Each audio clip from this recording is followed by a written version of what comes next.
오늘은 방언의 사용에 대해서 이야기를 나눠보고 싶은데요. 우리의 방언을 위한 세 가지 중요한 용도가 있습니다. 매일 어떠한 용도로 활용해야 하는지 스스로가 분별하지 않으면 안 됩니다. 방언을 사용함에 따라 그것은 우리를 다스리는 존재로서가 아니고 우리가 사용할 수 있는 동역자로서 위로를 주는 친한 동무처럼 된다는 사실을 발견하게 될 거예요. 우리는 마치 수도꼭지를 열고 잠그는 것처럼 방언을 사용할 수 있어요. 우리는 큰 소리로 내지 않고서도 주어진 상황에 대응하는 사역을 할 수 있어요. 그리고 적합한 때에 적합한 말을 할 수 있도록 인도해 주실 것을 간구할 수 있습니다.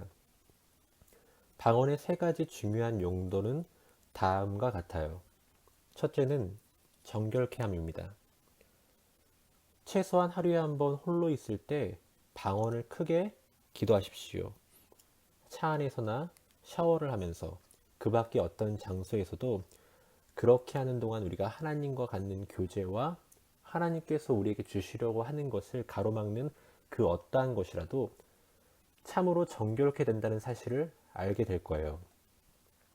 마치 며칠 동안 뜨거운 여름 햇볕 아래서 방치된 정원 호수처럼 우리는 의심과 두려움과 불확실함과 같은 불쾌하게 되는 것들로부터 꽉 막혀버릴 거예요.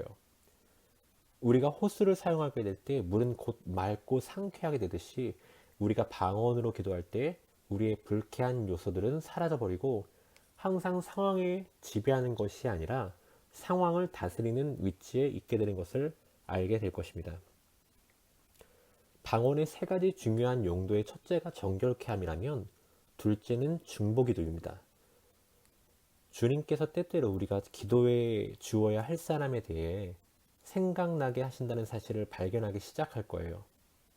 그렇지만 우리는 그들의 문제가 무엇인지 정확하게 알지 못해요. 우리가 새로운 언어를 갖게 된 주된 목적이 바로 이것인데요. 이와 같은 일이 있을 때 문제가 해결된 것을 알게 되기까지 그 사람을 위하여 방언으로 기도를 시작하세요. 얼마 지나지 않아서 문제가 무엇이었는지 분명하게 확인하게 될 때에는 하나님께서 우리의 순종을 어떻게 사용하셨는지 보게 될 것입니다. 방언의 세 가지 중요한 용도의 첫째가 정결케 함이고 둘째가 중보기 되었다면 셋째는 찬양입니다. 하나님께서는 우리의 찬양을 원하세요. 이제 성령 충만한 신자로서 우리는 하나님에 의해 이루어진 일이 아니면 어떠한 일도 우리에게 일어나지 않으리라는 사실을 깨닫게 될 거예요. 단 한 가지 예외는 어떠한 목적을 가지고 하나님께서 사탄으로 하여금 우리에게 역사하도록 허락하는 경우입니다. 그러므로 우리는 상황이 아무리 나쁘게 보인다 하더라도 주님을 찬양하며 그분께 감사를 돌릴 수 있는 거예요.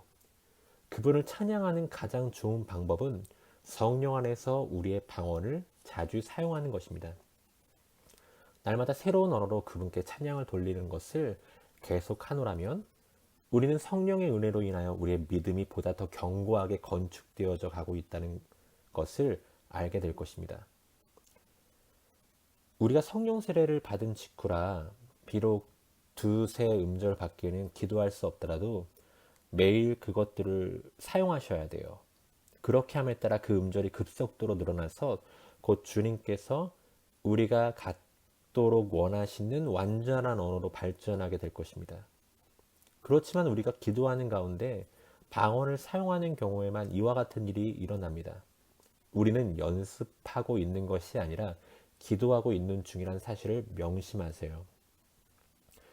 그리스도께서 세례를 받으시고 성령이 그분에게 임한 후 성령의 이끌림을 받아 광야로 나가 40일 동안 마귀의 시험을 받은 사실을 기억할 것입니다. 우리도 마찬가지로 사탄에 의해 시험을 받은 터이지만 성령 세례를 받은 직후에 특히 심할 거예요. 이것은 이제 우리가 사탄에게 실로 위협적인 존재가 되었기 때문입니다.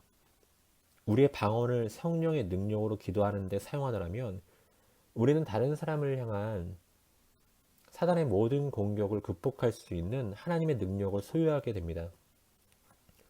그러므로 사탄은 하나님께서 우리가 갖기를 원하시는 모든 충만한 것들에 대해 예수 그리스도와 동행하여 앞으로 나아가지 못하게 하고 과거의 위치로 되돌려 놓으려 하는데 그의 노력을 다할 것이에요. 사단이 성령 세례를 공격하는 세 가지 주된 전략이 있는데요. 첫째는 성령 세례가 참으로 우리가 원하는 바가 아니며 이미 우리는 주님을 영접했으므로 이제 다시금 성령 세례를 받을 필요가 없다고 생각하도록 하는 것이에요. 다음으로 사탄은 참으로 당신이 성령을 받지 않았으며 우리의 방언은 하나님으로부터 온 것이 아니라고 생각하게 만들어요. 어쩌면 지금 우리가 바로 이런 시점에 와 있는지 몰라요. 이런 시점을 지나게 될 때 사탄은 우리로 하여금 하나님의 말씀 안에 머무르는 대신 주님을 앞질러 홀로 멀리 나아가고 싶도록 만들려고 할 것이에요. 우리가 해야 할 오늘 일보다도 지나치게 무리하도록 충동하는 것이죠. 특히 성령 세례를 받은 후 40일 동안 사탄은 여러 가지 많은 다른 방법으로 우리를 공격할 것입니다. 그는 우리가 성령으로 충만하게 되기 전에 갖고 있던 가장 연약한 부분을 표적으로 삼을 것이에요.